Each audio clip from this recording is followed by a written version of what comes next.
ఇటు తెలంగాణలో తెలంగాణ మహిళా కమిషన్ పై వేణుస్వామి ఏమన్నా దండయాత్ర చేస్తున్నారా? కమిషన్ సభ్యులను బెదిరించే ప్రయత్నానికి పాల్పడ్డారా అంటే అవునన్న అభిప్రాయమే వినిపిస్తోంది. నాగ చైతన్య, శోభిత ధూళిపాల వివాహంపై వివాదాస్పద వ్యాఖ్యలు చేయడంపై ఇవాళ మహిళా కమిషన్ ముందు వేణుస్వామి హాజరు కావాల్సి ఉంది. అయితే ఆయన విచారణకు డుమ్మా కొట్టి తన తరపున ఏకంగా 15 మంది అడ్వకేట్లను ఒకేసారి పంపించారు. ఇదే ఇప్పుడు హాట్ టాపిక్ గా మారింది.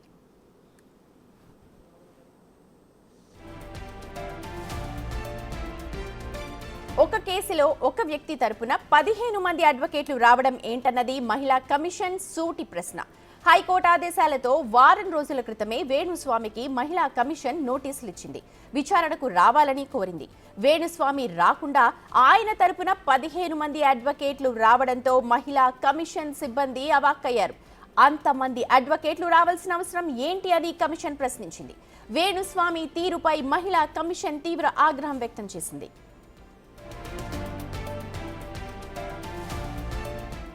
సెలబ్రిటీల జాతకాల పేరుతో తనకి ఇష్టం వచ్చినట్టు కామెంట్స్ చేస్తున్నారని వేణుస్వామిపై ఆరోపణలున్నాయి. నాగ చైతన్య, శోభిత ధూళిపాల పెళ్లి విషయంలో కూడా వేణుస్వామి జాతకం చెప్పడం, వివాదాస్పద వ్యాఖ్యలు చేయడంపై కొందరు ఫిల్మ్ జర్నలిస్టులు మహిళా కమిషన్ కు ఫిర్యాదు చేశారు. ఆ కంప్లైంట్ ఆధారంగా కమిషన్ విచారణ చేపట్టింది. అయితే తనపై ఫిర్యాదు చేసే అర్హత ఫిల్మ్ జర్నలిస్టులకు లేదు అని వేణుస్వామి అంటున్నారు. తనకే రక్షణ కల్పించాల్సిన అవసరం ఉందంటున్నారు.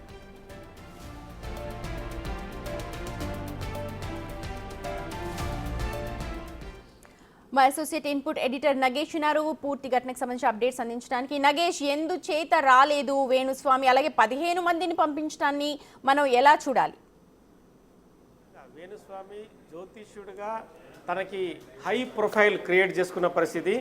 తను అంటే నేను అక్కడికి వెళ్ళడం ఏంటి, నేరెళ్ళ ఏదైతే కమిషన్ ముందుకు నేను ఎందుకు వెళ్ళాలి, మహిళా కమిషన్ చైర్పర్సన్ నేరెళ్ళ శారద ముందు ఎందుకు అటెండ్ కావాలి అంటే, ఒకవేళ అవసరం ఉంటే నేరెళ్ళ శారదనే తన దగ్గరకు వచ్చి జాతకం చెప్పించుకోవాలన్న యాంగిల్ వేణుస్వామిలో కనిపిస్తున్నట్టుగా ఉంది. ఎందుకంటే జ్యోతిష్యుడిగా చాలామంది వీవీఐపీలకు నేను జ్యోతిష్యం చెప్తుంటాను, వాళ్ళ జాతకాలే మారుస్తుంటానని చెప్పి గత కొన్నేళ్లుగా వేణుస్వామి స్వయంగా సోషల్ మీడియా వేదికగా చెప్పుకుంటున్న పరిస్థితి.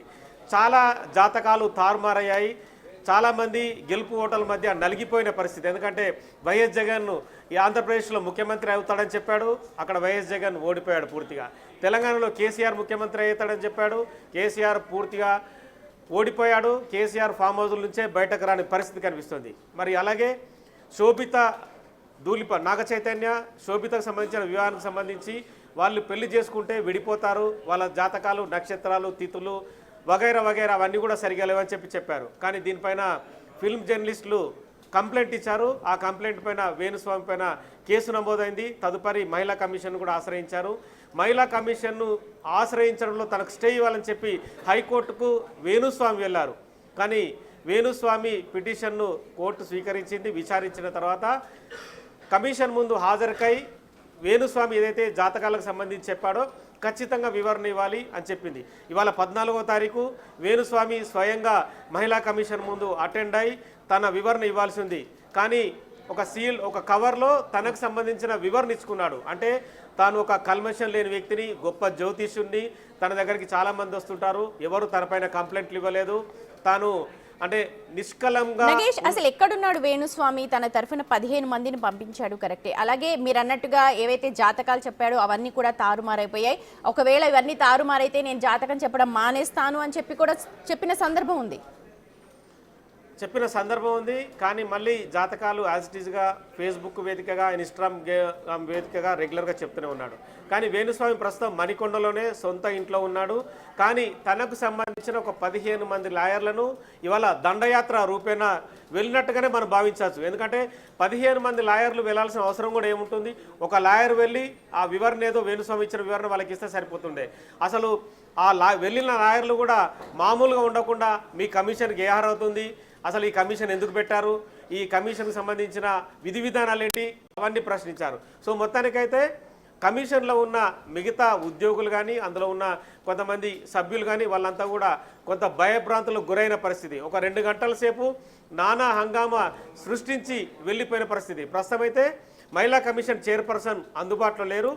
ఎన్నికలకు సంబంధించి కాంగ్రెస్ పార్టీ తరఫున ప్రచారం చేయడానికి మహారాష్ట్రలో ఉన్నారు. మహారాష్ట్రలో ఉన్న తర్వాత తనకు సంబంధించిన ఆఫీస్లో ఉన్న బేరర్లు కావచ్చు మిగతా సభ్యులు ఫోన్ చేసి ఇలా 15 మంది లాయర్లు వేణుస్వామికి సంబంధించి వచ్చారు, వాళ్ళందరూ గందరగోళం సృష్టిస్తున్నారని చెప్పి కూడా సమాచారం ఇచ్చడంతో నేరెళ్ళ శారద వెంటనే వాళ్ళతో ఫోన్లో కూడా మాట్లాడారు.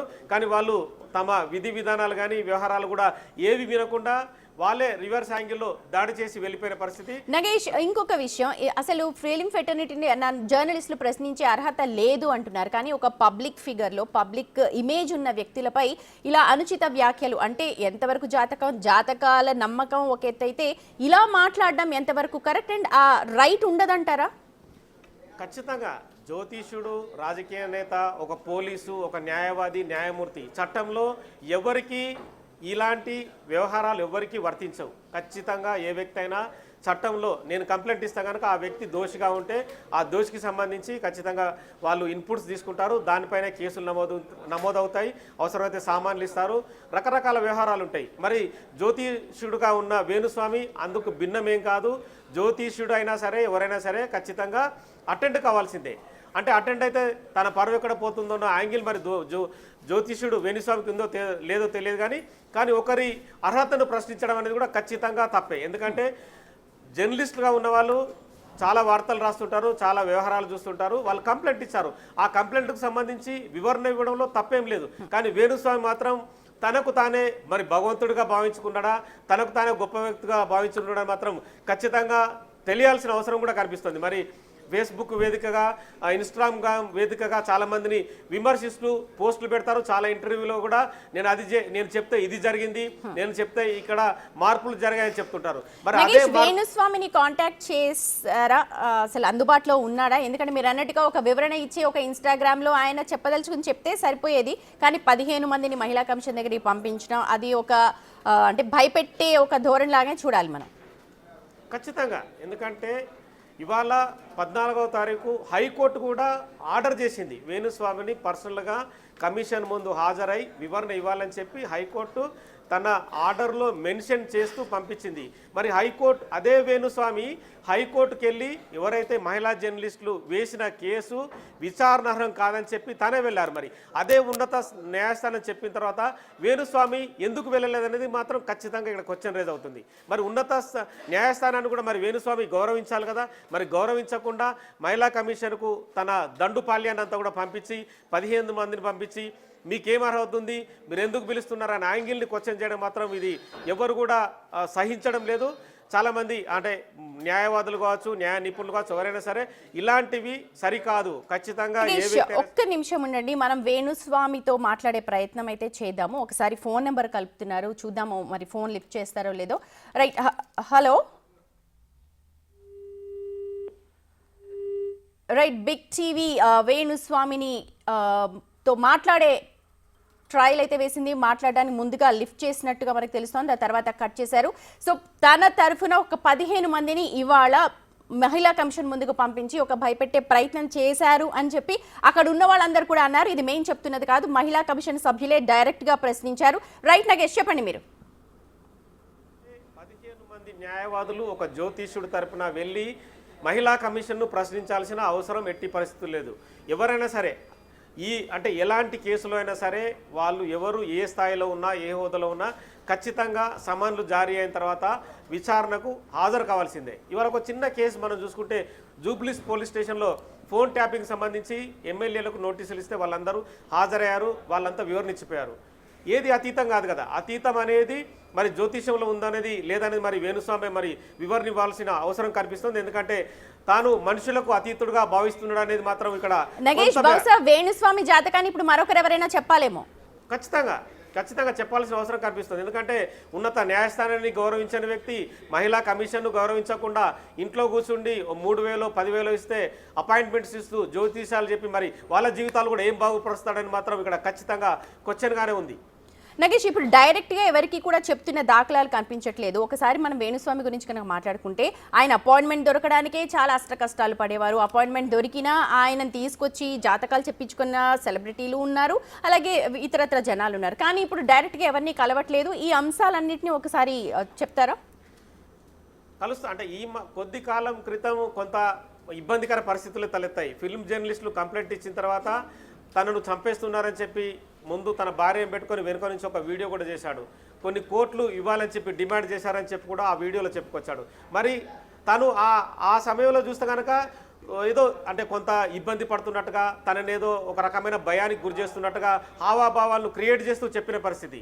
మరి తదుపరి కొంతకాలం తర్వాత మళ్ళీ యాక్టివ్ మోడ్లోకి వచ్చాడు. ప్రస్తుతం అయితే అపాయింట్మెంట్స్ కావచ్చు, జ్యోతిష్యం చెప్పడం యథావిధిగా కొనసాగుతుంది. మరి ఆ కొంత టైంలో మాత్రం ఇబ్బందికర పరిస్థితులు తలెత్తినట్టుగా ఉన్నాడు. అంటే తనకు ఎవరో అభయం ఇచ్చినట్టుగా కనిపిస్తుంది. అంటే మేము ఉన్నాంలే వేణుస్వామి, మీరేం భయపడద్దు, మిమ్మల్ని మేము కాపాడతామన్న యాంగిల్ని తీసుకొచ్చారేమో. అంటే ఇవాళ 15 మంది వెళ్ళిన తీరు కూడా అదే పరిస్థితిని గోచరిస్తుంది. ఎందుకంటే 15 మంది వెళ్ళి ఒక కమిషన్ దగ్గరికి వెళ్ళి ఇష్టం ఇచ్చిన రీతిలో కమిషన్ చైర్పర్సన్ అందుబాటులో లేనప్పుడు ఆ కనీసం వాళ్ళు వచ్చిన రిప్లై ఇచ్చి వెళ్ళిపోవాలి. తదుపరి కమిషన్ చైర్పర్సన్ వచ్చిన తర్వాత మళ్ళీ నోటీసులు ఇచ్చి పిలిపించే అవకాశం కనిపిస్తుంది. దీనిపైన నేరెల శారద కూడా తీవ్ర ఆగ్రహం వ్యక్తం చేసింది. రేపు వచ్చిన తర్వాత ఖచ్చితంగా వేణుస్వామికి సామాన్లు ఇచ్చి పిలిపించి వివరణ తీసుకుంటాననే సమాధానాన్ని కూడా బిగ్ టీవీతో చెప్పింది. Right Nagesh, thank you so much information ఇచ్చినందుకు. ఏదేమైనా వేణుస్వామి స్వయంగా వచ్చి కమిషన్తో మాట్లాడి ఉంటే బాగుండేది. అయితే ఆయన తరపున దండుపాలెం లాగా దాదాపు ఒక 15 మంది అడ్వకేట్లను మహిళా కమిషన్కి పంపించారు. ఈ ఘటనను చూసిన మహిళా కమిషన్ సభ్యులందరూ కూడా ఒక్కసారిగా భయపడిపోయారు. ఇంతమంది దండయాత్ర చేస్తున్నా అసలు ఏంటి అన్నది కూడా ఒకసారి అవాక్కైనట్టుగా మనకు సమాచారం. ప్రస్తుతం మనం చూడొచ్చు, వాళ్ళందరూ కూడా మాట్లాడుతున్న దృశ్యాలు అవన్నీ కూడా మహిళా కమిషన్పై వేణుస్వామి అడ్వకేట్లు దండయాత్ర చేశాడు.